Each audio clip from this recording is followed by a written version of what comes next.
Hello everyone, and welcome to another update for Fimbulvetr, War of the Great Winter. Things have been a little busy with me for the last few weeks, but I still have a variety of changes to share with you.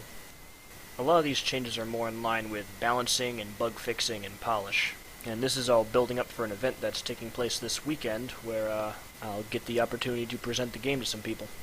So there's been a lot of playtesting and a lot of balancing. The first thing that's actually more of a feature is the fact that the Fimbulvetr is actually working properly, for the most part, as intended. You can see that as it passes over the structures, they glow a colored ring indicating that they've been locked into ownership of a certain team, or no team at all if they're still neutral. The exact speed of the winter and its movement also had to go through a lot of tweaking. The way it's set up now, there's about a 45-second delay before it starts, and then it moves roughly at this speed. It actually speeds up slightly every time it passes a set of fortresses. And here, of course, you can see what if you're in the middle of capturing and the winter passes over, your capture is cancelled. So yeah, it's about 45 seconds before it shows up, and then it takes some time to get to that first set of two fortresses. So there's definitely a chance for a fight to break out over them. There is time to capture the enemy fortress before the winter comes. And really, you have almost enough time to capture just about all the map before it reaches those first two fortresses, if there's really no opposition. Once there's fighting, though, and you start losing guys, that's not going to be possible. Another thing that had to be balanced was the strength of the altars. They've been nerfed down to 10% from 15% damage boost. I had a feeling that even 15 was still too high, but that has proven the case. So, I've also made some changes to the combat. The first thing you can see is there's now a pointer over your character, so you can tell who's who, since the palette swapping isn't in place yet. And also the Hare has changed a bit due to some playtesting. So, the Hare is supposed to be a pretty offensive rushdown based character, so I felt that he needed a few changes to make this happen. So there's been a few tweaks to his speed and such, but there's also a new move.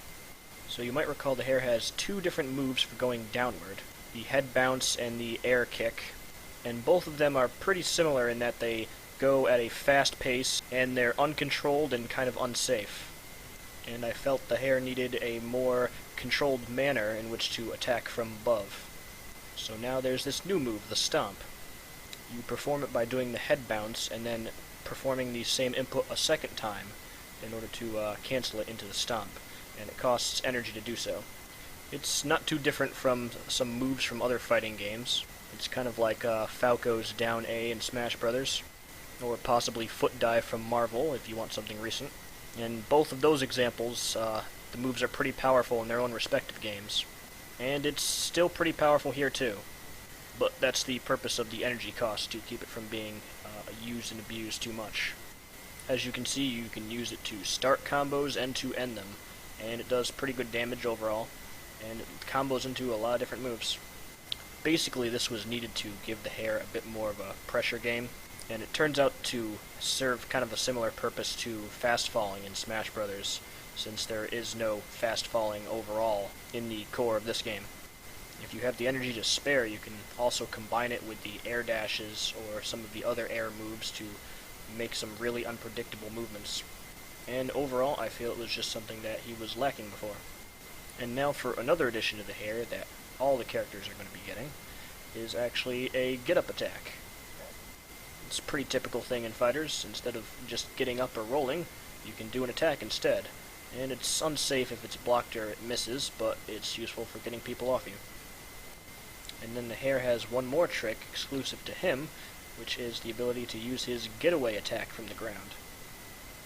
He can just jump away right from the ground. Now again, this move isn't particularly great if you don't have energy, but if you do, you can go into all your different air mobility options straight out of that. And you can make a sneaky getaway. And there's been other tweaks as well. Some of the Hare's speeds have been altered. He has a faster normal falling speed now, so he can't stay in the air quite as long, but it makes it easier for him to attack enemies below him, combined with his new move. So, like I said, a lot of these changes came about from all sorts of playtesting. and that's really been a fun and awesome experience. All of the criticism I've been getting has been constructive, and people have been really encouraging, and people are actually having fun with the game, playing full-out matches and enjoying themselves. So, I'm excited about the event coming up on Saturday, and I can't wait to demo this to some people. And I'm sure that after I do, I'll have all sorts of other changes that I come back with that I want to make from criticism people have given me. So, that's my plan for this week. A little more balance and getting it ready to show off to some people. So stay tuned for another update coming soon, and thank you very much for watching this update on Fimbulvetr.